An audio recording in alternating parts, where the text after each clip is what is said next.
Congress party కూడా ఎంతో కొంత వారి బలాన్ని పుంజుకోబోతోంది. ఇన్నాళ్ళు నా ప్రస్తుత పార్టీకి ఎంతో అండగా ఉన్న కొన్ని సామాజిక వర్గాల ఓట్లు కూడా కాంగ్రెస్ పార్టీ పగ్గాలు చేపట్టబోతున్న షర్మిల ఆమె భర్త చాలా ఓట్లను ఇన్ఫ్లుయెన్స్ చేయగలరు.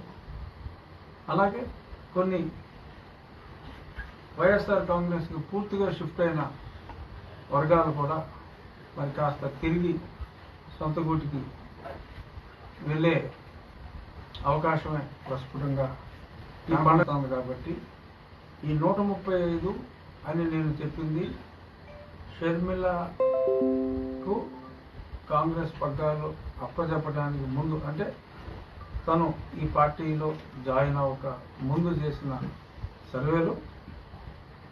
దీనివలన ఈ 135 స్థానాలు, కూటమికి రావాల్సిన ఈ 135 స్థానాలు 155 కూడా వెళ్ళే అవకాశం చాలా స్పష్టంగా ఉంది. అది ఎంత ఎఫెక్ట్ ఉంది ఏంటి అనేది ఒక 15 రోజుల తర్వాత మళ్ళీ నేను సర్వే చేయబోతున్నా. ఆ 135 ఖచ్చితంగా పెరగటమే తప్ప తగ్గటం ఉండదు. రాయలసీమలో తగు శాతం ఓట్లను కాంగ్రెస్ పార్టీ చీల్చుకోగలుగుతుంది. ఇక్కడ కూడా కేవలం ఏదైతే కాంగ్రెస్ ఓటు బ్యాంకుని జగన్మోహన్ రెడ్డి గారు అప్పుడు తన చెల్లి, తన బావ అనిల్ సహకారంతో గుంజుకోగలిగాడో అవి తిరిగి చెల్లి, తన బావ వెనక్కి లాక్కునే క్రమంలో అద్వితీయమైన పరాజయాన్ని యువజన శ్రామిక రైతు కాంగ్రెస్ పార్టీ కూడగట్టుకుంటుంది. ఈ అద్భుతమైన తెలుగుదేశం కూటమికి వచ్చే అద్భుతమైన విజయం వెనుక, వైఎస్ఆర్ కాంగ్రెస్కి రాబోయే ఈ పరాజయం పరాభవం వెనుక చంద్రబాబు నాయుడు గారు, పవన్ కళ్యాణ్ గారి పాత్ర ఎంతుందో, జగన్మోహన్ రెడ్డి గారు కూడా ఆయన పాత్ర ఈ విజయంలో, అంటే ఇప్పుడు ప్రతిపక్ష విజయంలో జగన్మోహన్ రెడ్డి గారి పాత్ర అంతే సమానంగా అంతకంటే ఎక్కువగా ఉందని చెప్పవచ్చు. ఎందుకంటే ఆయన విధ్వంసం సృష్టించటం జరిగింది. 98.7%, 99.7% పనులు చేశామని చెప్తారు కదా, చెప్పింది. సో అది ఆ శాతం వరకు కరెక్టే, కానీ చెప్పింది చేయని శాతం. ఒక మద్య నిషేధం, ఓటే అడగనని చెప్పారు, చెప్పి ఏం చేశారు? మద్య నిషేధం మీద 25 సంవత్సరాల పాటు మన తల తాకట్టు పెట్టి, మహిళల పుస్తులు తాకట్టు పెట్టి లోన్ తీసుకొచ్చారు. అలా ఏది చూసినా సరే ఈ ఎస్సీ ఎస్టీలకు ఉన్న 27 స్కీమ్స్ని పక్కన పడేశారు. వాళ్ళకి ఎన్నో లోన్లు వచ్చి స్కీములు ఉన్నాయి, అవన్నీ పక్కన పడేసి ఆసరా అనేది ఒక స్కీమ్ తీసుకొచ్చి ఆ హెడ్లో ఇచ్చినవన్నీ ఆ కులాలకు ఇచ్చినట్టుగా చేశారు. వెనుకబడిన వర్గాలైన ఎస్సీ ఎస్టీకి ఉన్న స్పెసిఫిక్ బెనిఫిట్స్ని యావరేజ్ చేసి ఆ అమౌంట్, వాళ్ళకి దక్కవలసిన అమౌంట్ ఇప్పుడు 25% కూడా దక్కట్లా, వాళ్ళకి రావాల్సిన లోన్లు కూడా ఏమీ రావట్లేదు. సో వీటి వలన వాళ్ళ నిజాన్ని గ్రహించారు. ఒక షర్మిల కారణం కాదు, ఏదైతే చెప్పకుండా చేశానని మోసం చేస్తున్నారో ఆ మోసాన్ని ప్రజలు గ్రహించారు. అలాగే కరెంటు బిల్లు మీ గుడ్ల మీద చేతులు వేసుకోండి, మీరు 5 ఏళ్ల క్రితం ఎంత బిల్లు కట్టారు,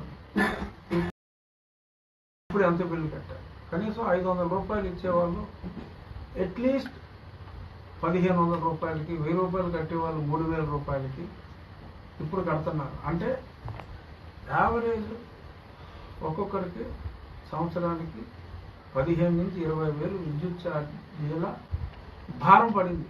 ఒక్క పైసా కూడా పెంచనన్నారు. అలాగే ఒక క్వార్టర్ తాగే కుటుంబానికి, అంటే రోజుకి ఒక క్వార్టర్ తాగే వ్యక్తి ఉన్న కుటుంబానికి 60 నుంచి 65 వేల రూపాయలు ఇయర్లీ ఎక్స్ట్రా బర్డెన్ పడింది. ఇతను ఇచ్చింది ఎంత, వాళ్ళకి ఎక్స్ట్రా ఖర్చు అయింది ఎంత అన్నది చూసుకుంటే, ఇతను ఇచ్చింది ఎంత, వాళ్ళ ఖర్చు అయింది ఎంత అన్నది చూసుకుంటే ప్రతి ఒక్క కుటుంబం కనీసం 1,00,000 రూపాయలకి, అంటే లీస్ట్ అయితే 1,00,000, ఈ 5 సంవత్సరాల్లో వాళ్ళకు వచ్చిన దానికన్నా వాళ్ళు పోగొట్టుకున్నది చాలా ఎక్కువ అన్నది గ్రహించారు. సో కాబట్టే ఇంత దారుణమైన పరాజయం ఈ పార్టీకి రాబోతోంది. దానికి కారణం ఆయనే స్వయంకృతాపరాధం చేసుకున్నాడు. ఉద్యోగస్తులు ఒకరు ఓటేసే పరిస్థితి లేదు, పారిశుద్ధ కార్మికులు ఓటేసే పరిస్థితి లేదు, నిరుద్యోగులు ఓటేసే పరిస్థితి లేదు,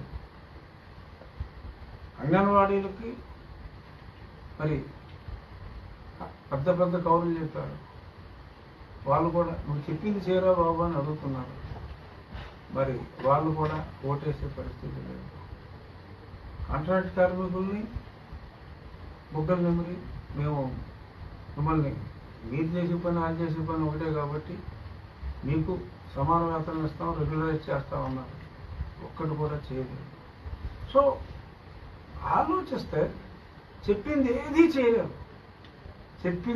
ఏదీ చేయలేదు, కేవలం పేపర్ పబ్లిసిటీ తప్ప. సెంట్రల్ గవర్నమెంట్ స్కీమ్స్కి స్టేట్ స్టిక్కరింగ్ వేసుకొని అవేదో చాలా అద్భుతాలు చేసినట్టుగా ఆ ఫండ్స్ అన్ని వీరికే ఇచ్చి నేనే బటన్ నొక్కా అని చెప్పుకోవడం తప్ప చేసింది ఏమీ లేదు. ఇదంతా ప్రజలు స్పష్టంగా అర్థం చేసుకున్నారు. సో కాబట్టే నేను చెప్పిన ఈ ఏదైతే ఎలక్షన్ ఈ రిజల్ట్ ఉందో దానికి కారణం అవుతుంది అనేది అనాలిసిస్. దీని మీద కొన్ని ప్రశ్నలు వేస్తే మనం చర్చిద్దాం.